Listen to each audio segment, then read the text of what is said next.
Hi everybody and welcome back. It's part 3. I am so happy that you guys have been enjoying my bookshelf tour visits, and I hope that you are adding a ton of different books to your TBR. This will be the last part of that series, and I cannot wait to show you the last 2 shelves on these bookshelves. So come on, let's see what we got.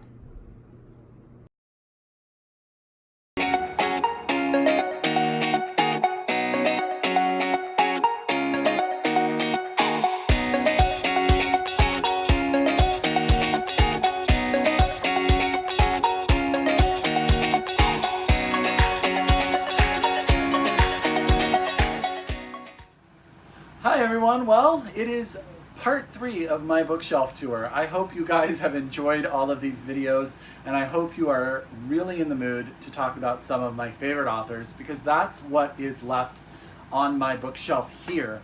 These are all of my favorite authors that I have pulled from my collection, and I have more or less been collecting their works because they are my favorites. And then down here will be my graphic novel collection, and then some other collections of books that I'm starting over there as well, but we'll get there when we get there, right? So let's go ahead and get started. This shelf right here is actually all of my favorite authors starting alphabetically. So we start with the amazing and fantastic Chimanda Ngozi Adiche. Ooh, I'm gonna drop. I have all of her books, I do believe. I've read all of her books. I love Purple Hibiscus. I love Half a Yellow Sun. I love Americanah. I think it is brilliant. I also have her 2 shorter books over here. So she starts where I really think, and I did my video when I talked about who I think was going to be the modern canon. I definitely think she has a place in that future, because I think she is one of the greatest living young writers currently writing as we speak. I go through some Kate Atkinson. Do love myself some Kate Atkinson. Paul Auster is definitely one of my favorite male authors. I think that he has so much to say and such a different way to say it. And I've really appreciated everything that I've read by him. I have a collection of Daphne du Maurier. Now, I've only read a couple of Daphne du Maurier, but what happens is every time I go to a bookshop where they sell used books, I always look for certain authors: Daphne du Maurier, May Sarton, and Barbara Pym. I'm looking to complete my collections and add to my collections, so I may not have read all of the Daphne du Maurier, but I collect them as I find them. I have to just go ahead and remember Zora, Neale, Hurston. Their Eyes Were Watching God. One of my favorite books of absolutely all time. I could just sit here and read it to you because I think the beginning of it is utter brilliance. We talked in my last bookshelf tour about how much I love Kazuo Ishiguro. Remains of the Day and Never Let Me Go, sitting here as well. Han Kang is probably one of my favorite new additions to this shelf. I have definitely loved her. As I read The Great Believers, which is a book that I read last year and you guys know I absolutely loved, I went out and I bought all of Rebecca Mackay's previous books and added her to the shelf. I just absolutely loved it. I will say that Carmen Maria Machado's Her Body and Other Parties was also a book that I absolutely loved. She has a memoir coming out this year from Grey Wolf Press as well that I cannot wait to get my hands on. Cormac McCarthy is absolutely one of my favorite American authors. I'm going to scoot a little bit. And that is mainly because I think he writes about a side of America that we don't see, and he has such a gritty, realistic style that he just paints such a violent, vivid portrait of what he's talking about. Yeah, Toni Morrison. Do I need to say more about Toni Morrison? Toni Morrison is probably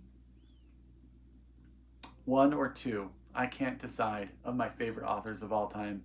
I have read every single book I think she's written except for Paradise. For some reason, Paradise is one of those books that I don't think I'm smart enough to read, but everything else I have absolutely loved. As you guys know, Sarah Moss, I read The Ghost Wall, I've read The Tidal Zone. I went out and bought all of her books because I think she's utterly brilliant. We've talked about Celeste Ng, which I have multiple copies of her books.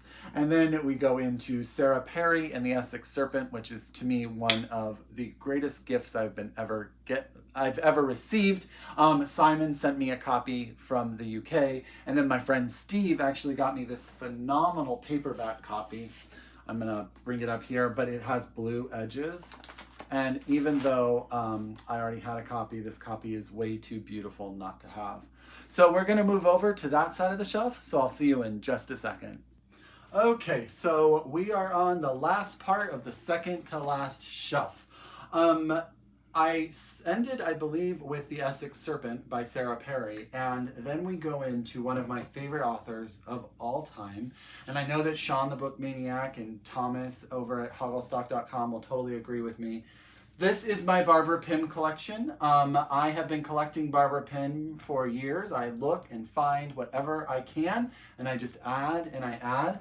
What's a really fun story is these versions right here that look a little bit battered. I was at my local used bookstore, and I just happened to take a peek. Someone had just donated these books to the bookstore, and they were all 99 cents each. So of course I bought the entire series, and everywhere I go I try to pick up Barbara Pym. I just find her to be one of those authors I can always rely on for a moment of utter brilliance, and she makes me smile, and she makes me love books, and I just love her.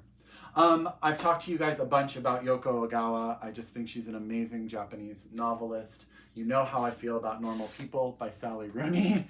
And then comes Meg Sarton. Now, May Sarton was introduced to me by Thomas over at hogglestock.com.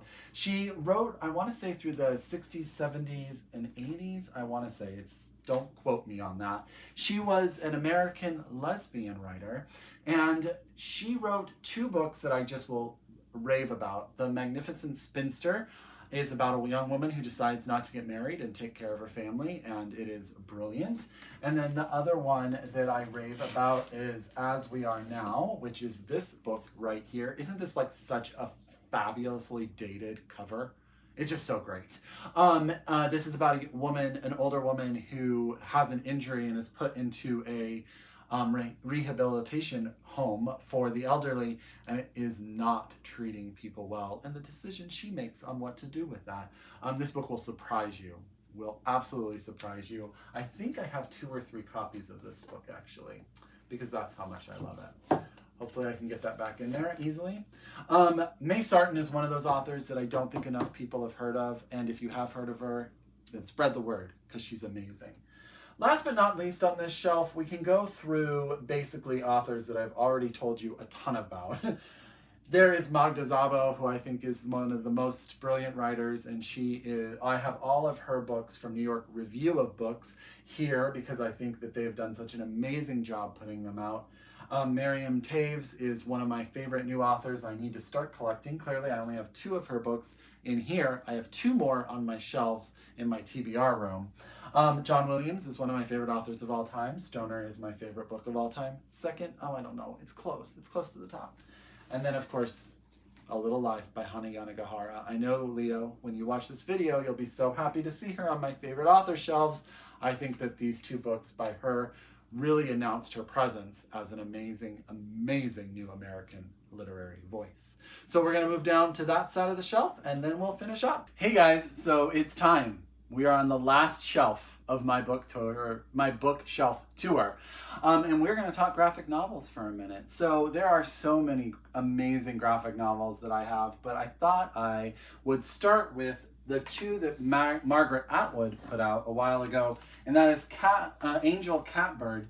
This is just really kind of a cool story about something she did when she was younger, and she wanted to sort of have the ability to do it as an adult, and because of who she is, she finally got to do something that was a passion project for her. The art is really great, it's really fun, and I just remember just really enjoying getting to see Margaret Atwood have a good time. The next one that's on this, and I'm not going to go through all of these, this just happens to be the next one on the list. Actually, it's going to be a couple, and I'm going to try to put these away smoothly. We'll see how that works. When I was little, one of my favorite movies of all time was The Last Unicorn. And this is a copy of the book by Peter S. Beagle, but it was turned into a beautiful, amazing graphic novel. If you guys haven't seen The Last Unicorn, yes, it's sad. Yes, it's got its things where it's going to make you cry, but that's me, right? I like that kind of stuff. But it was absolutely one of my favorite things as a child, so I'm so excited that this is on my shelf. I am going to just let you know, we have Berkeley locked up because he would run in here, and you may hear him letting us know how unhappy he is about that, so we apologize.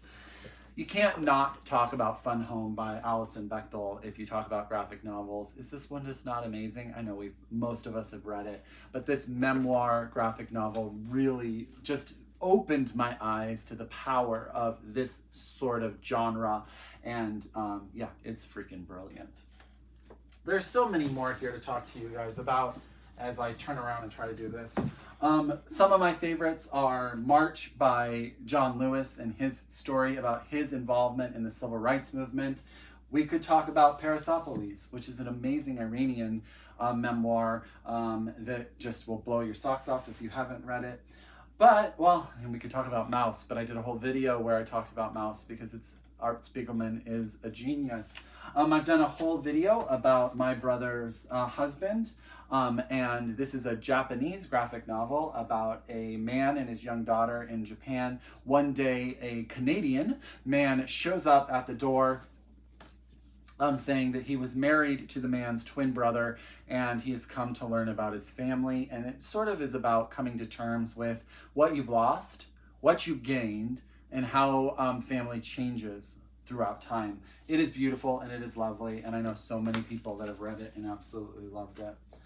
I think the last ones, oh, well, let me tell you about The Runaways. This was actually a gift to me from my husband. He is a huge Marvel fan, and he thought that I would really love this series. This is about a group of young children who come together and run away from their parents who are doing stuff that they don't approve of. It was a great TV show for a while there, and this was the original compendium, the complete collection, volume 1, that he gave to me. And yeah, so, you know, there. Let me see. I love Paper Girls. I love Boxers and Saints, but I've already talked about that one. Oh, I know I talked about The Prince and the Dressmaker by Jen Wang in a video not that long ago, but this is one that came out, and it's about identity and gender fluidity, and it is adorable and just amazing. I do have some books that aren't able actually to fit on the bookshelf, so they have to be laid down. You guys know I've talked about 100 Nights of Hero in the Encyclopedia of Earth by Isabel Greenberg before. Loved it. The Arrival is actually a graphic novel with no words in it, but will still make you cry. And then, well, can you see this in this video? Yeah. Okay. This is Jen Campbell's books, the Franklin... 2 of the Franklin books. I actually have the other 2 somewhere else in my house, but they are there because I just love them and they're great. And then the rest of this shelf here really is attributed to different publishers that I've started to collect. This part right here is Unnamed Press, which is a local publisher out of Los Angeles here in California, and they have been so good to me, and they actually, one of their books is up there, and that is Florence and Ecstasy by Jesse Chaffee, because it's signed. But it was one of my favorite books of a couple of years ago. But they put out such amazing work, and I love to support them. And I think I'm going to have to move in order to get to the rest of these shelves. So I'll be right back, and we'll finish up this book tour. Okay, you guys, it's about to end. You are in the last part of the last video of my bookshelf tour. We're on the last shelf, the last part, and there's not a lot here. I have been very blessed to get so many amazing books from the New York Review of Books. I have a lot of them on my TBR shelves, but I am starting a collection over there. Can't quite get there, I apologize. But they just reissue a lot of great books that just need a voice and a space. They are amazing. I know a lot of independent bookstores have entire displays of their stuff. Please support them because they put out so many amazing, amazing books. Every year, HarperCollins puts out the Olive editions where they choose a section of, I think it's 6 to 7 books, where they do sort of a cool cover and bring them all together. This was the Olive editions from a couple of years ago, and all of these books really spoke to me. There's an amazing new version of Bad Feminists by Roxane Gay. The Gnome World by Edward P. Jones is absolutely one of my favorite books of all time. Do you notice how many favorite books of all time I have? I have a lot. And I just really love how this whole collection goes together. So you should really check them out. Every year they put out a new one, and if it speaks to you, you can get a collection that looks just like this. I read Wench by Dolan Perkins-Valdez, really enjoyed it. It has Zora Neale Hurston. You guys know how, if you watched the first video, how much I love her.